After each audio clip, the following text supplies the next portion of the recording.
Hey guys, it's Mia here, and we're back on the iPhone today because for whatever reason, even though my camera said it was fully charged the last time I charged it, it died in the middle of recording. So we're going to be on my iPhone today, so bear with me. I don't know what's going on with my camera, but it's not holding battery very well.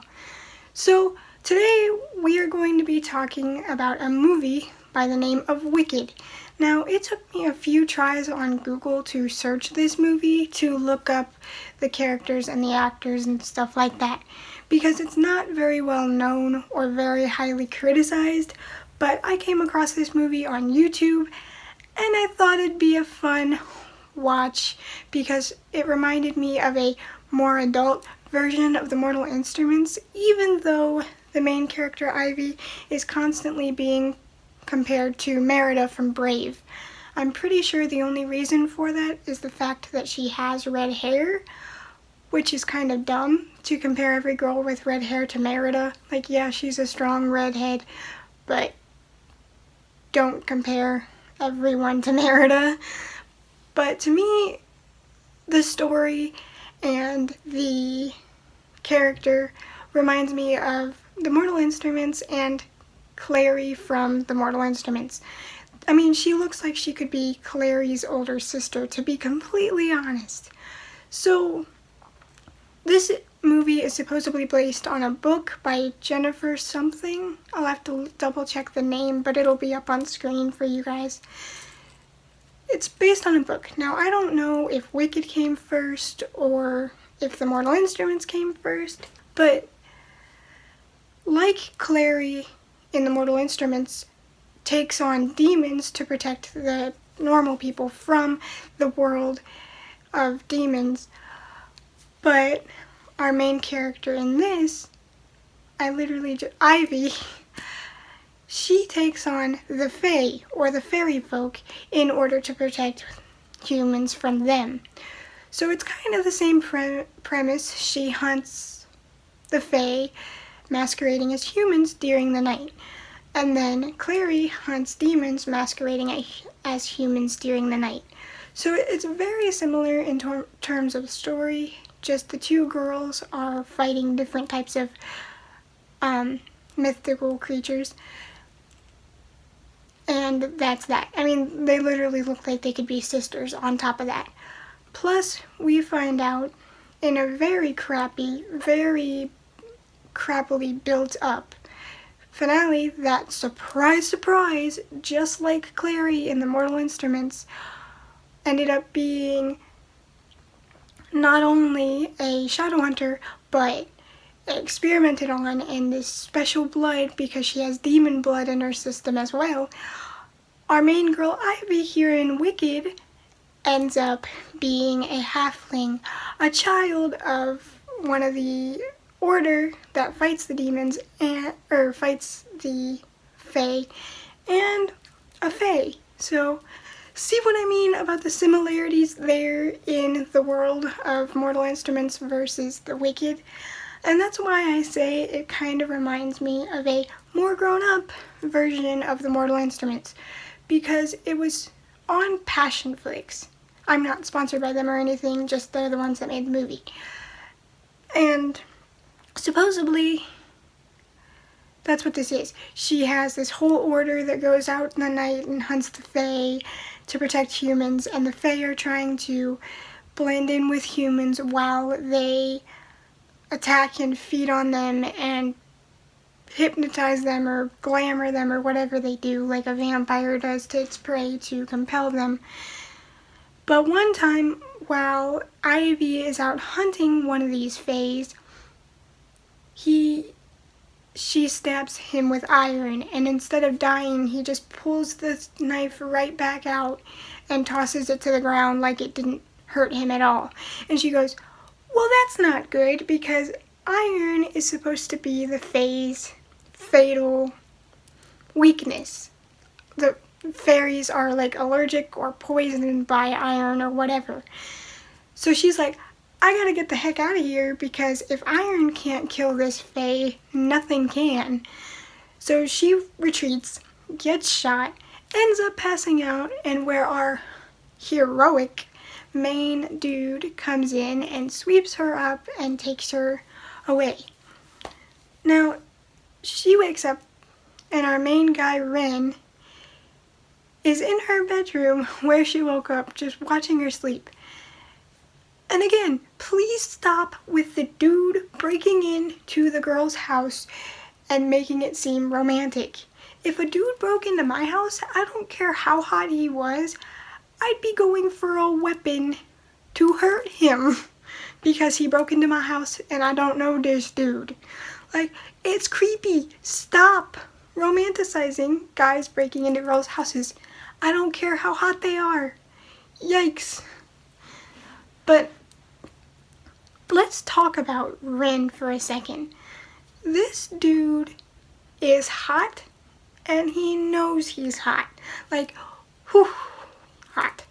So this guy is so full of himself to the point where I'm like, he has this way of talking where it's like he's constantly whispering sexually to our main character in this real deep guttural voice, and I can't do it, obviously, I'm not a dude, but he's constantly whispering in this like sensual way, and it's like, can you talk normal for one time? Why are you always this breathy whisper like you're constantly horny? Like, just talk normal, that's fine, you're still hot, you don't need the breathy voice to emphasize that. Like, that's gotta make you a little breathless to talk that way all the time. Like, it would make me hyperventilate to have to talk in a whisper voice all the time. Like, chill, you're still hot without the weird voice. But despite his looks, he is crummy and cocky because he knows he's hot and he flaunts it. And that kind of brings it down a bit because, yeah, looks are one thing, you're like, ooh, you're a snack. But then when you really get down to it, the dude's an asshole. He's constantly grabbing her, and I don't mean like a light grab, I mean an aggressive grab. Like, he's constantly grabbing this girl and like pinning her to things and like telling her what to do. And she doesn't even know him. She met him before passing out because she was shot. And then he ends up in her house. And for one, why wouldn't you take her to the hospital or the order?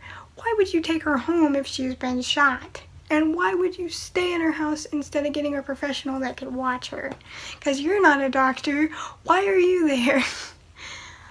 But yeah, he's constantly grabbing on her and constantly saying things like, oh, you want me, you just don't know you do, or oh, I turn you on and you know it, or oh, you're like Brave from that, you're like Merida from the movie Brave.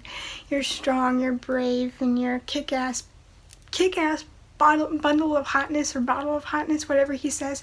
I kid you not, that's one of the things he says, you're a kick-ass bottle of hotness. Like, really? For one, I don't think she is anything like Merida. Yes, she's a girl, yes, she's brave, and yes, she has red hair, but not every brave red-headed girl is Merida. Stop saying that, because it starts to feel like generalization at that point. If anything, like I said, she is like Clary or Clary's older sister. Like, there's so many similarities there. They look similar, they have the same type of job, they have the same type of upbringing. Although Clary wasn't adopted where Ivy was, she still turns out to be a halfling like Clary, a half demon basically, and a half Shadowhunter versus a half Fae versus the Order or whatever they call themselves. Now, this movie is on Passionflix, right? And it's supposed to be steamy and sexy. But I've seen better sex scenes in PG-13 movies, and I'm not exaggerating. Like, I'm like, okay, this is supposed to be for more adults. It's on a place called Passionflix. And I'm not seeing any passion whatsoever.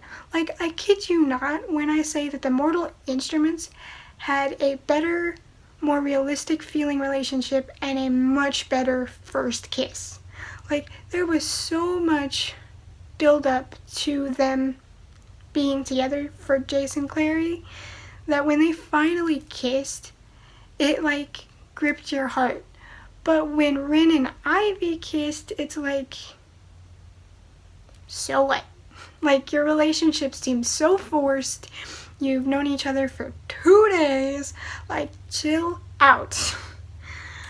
Like, and for this being supposedly the adult version, it's so not sexy, and for lack of a better term. Like, these, all they do is kiss. Nothing past that. Like, don't get me wrong, I don't want to watch sexual stuff. But if you market a movie as a more grown-up version of something, and for grown-ups, you should play into that a lot more than you do. You had the opportunity, and then you gave us sloppy kissing with a couple that didn't even feel like they actually wanted to be together. It's so bad. Like, I kid you not when I say the cutest moments that these two had was when they weren't talking. Like, there was a montage of them sitting on the couch watching movies. That was adorable. The acting there seemed like they were genuinely having fun and genuinely enjoying each other's company, and it was cute. And then there was another moment where they were walking and they weren't talking because it was just like a montage, and that was another cute moment. They seemed like they genuinely cared about each other once again.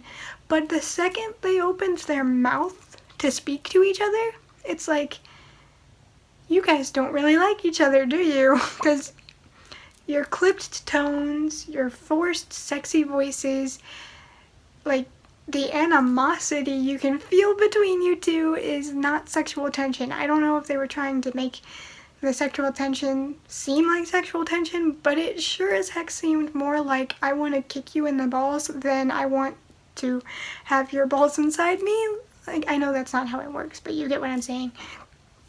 It's so strange. Like, if you're gonna market the movie as a more adult, more passion-filled version of something, go for it. Make it more adult. Make it more passion. Do that. Don't sit there and give us sloppy kisses and nothing else. Like, literally, they had better romance in The Mortal Instruments, and that was a PG-13 movie. What are you doing? If I can watch a adult movie and the PG-13 movie seem more sexually charged than that adult movie, you failed at the exact thing you were trying to do, and that is not very good. Not to mention, the acting in this is so far off. The animosity is not sexual attention, but animosity. The main character being so full of himself is very annoying, and I would never fall for a dude like that. But if you like those kind of guys, good on you, but I don't.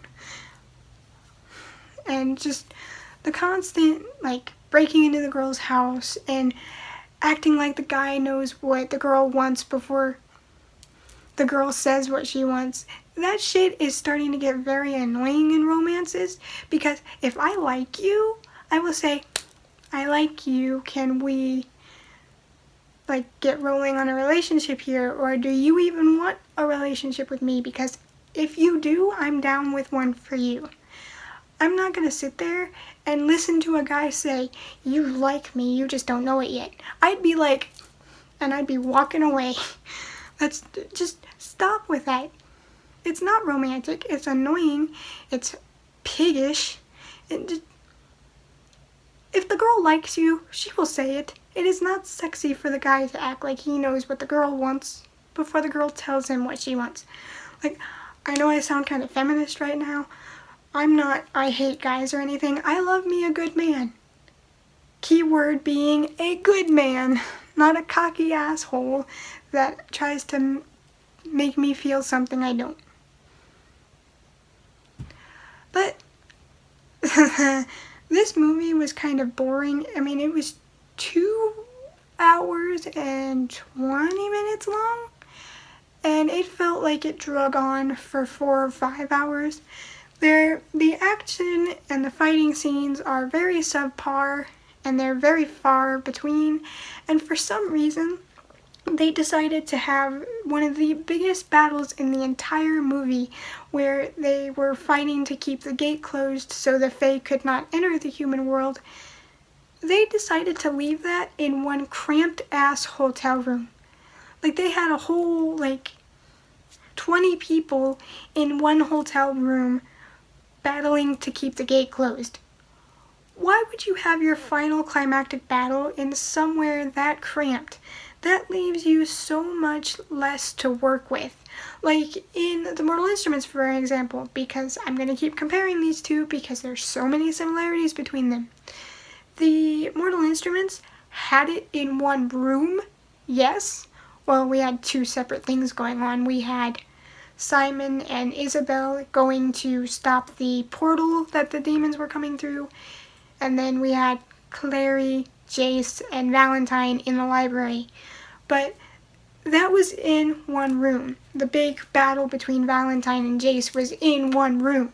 But it was a huge double-story library that they utilized the tables, the bookshelves, the second floor, the bottom floor, the portal there. They utilized all that to such great degree with sharp choreography, sharp fighting, sharp weapon skills, and hand-to-hand. They went from weapons to hand-to-hand back to weapons so seamlessly that you weren't even bothered that we were stuck in this one room watching this big final battle with our big bad go down. That's how you utilize a one-room space.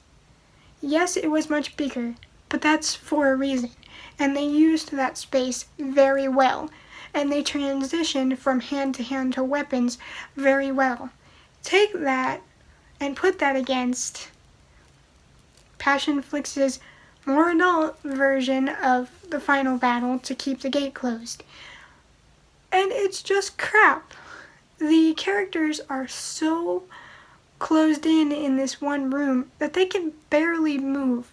It's dark, it's not lit well, the fights are all over the place because you're trying to watch so many different people fight it out in this one room to where it just starts to become a muddled mess, and you're not excited at all because not only is it hard to tell who's fighting who, but you're like, you can't do anything with this room because it is so small. You can't use the environment because another character's liable to be in the way, and it's just anticlimactic. And then, with no warning whatsoever, the best friend of Ivy comes up, kills one of the ancients, well, not kills, but slits his throat to drip his blood onto the gate to open it for the rest of the Fae to come through. There was no build-up that she was the villain. There was no showing us she was the villain, even a little bit. Like, they built up Valentine as this bad dude in the Mortal Instruments to where when you finally saw him, you were like, oh crap, they're screwed. But, we didn't get that with Ivy.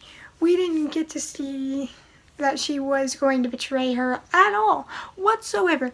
I mean, there were times when Ivy was MIA, but we just thought that she was with her boyfriend. Like, they didn't give us one subtle hint whatsoever. It was just, oh, Ivy's working for the bad guys. Whoops. Build it up some, or there's no payoff. Because you're like, okay, now I'm confused. So, with that, the bad guy comes through. What does he do? Does he kick some ass? No. He just walks away. And then Clary, did not mean to compare you to this mediocre character, but Ivy follows him, and he ends up finding out that she has this halfling blood, which only certain Fae can sense halfling's blood once they are bleeding. So, and that's where the movie ends. Like, oh, how do I tell Rin that I'm this fae when he's in love with me? He's gonna have to kill me because that's part of his job, is to kill anyone that is a halfling because they are fae, so he's gonna have to kill me. And that left you on a to be continued. And I don't know if I want to watch the second one because I don't think I'm that invested, if there even is going to be a second one, because this movie was really bad and really boring and not as sexy as they thought it was. Like, if you're going to say your more adult version, freaking go more adult. Don't give me less than the Mortal Instruments gave me, because they had a better romance and a better passion than this movie did, 100%. So that's it for me. If you're gonna check the movie out, let me know what you thought. If you think my opinion sticks, or if you have a different opinion, let me know why you have your different opinion. I hope to see you next time. Bye, guys.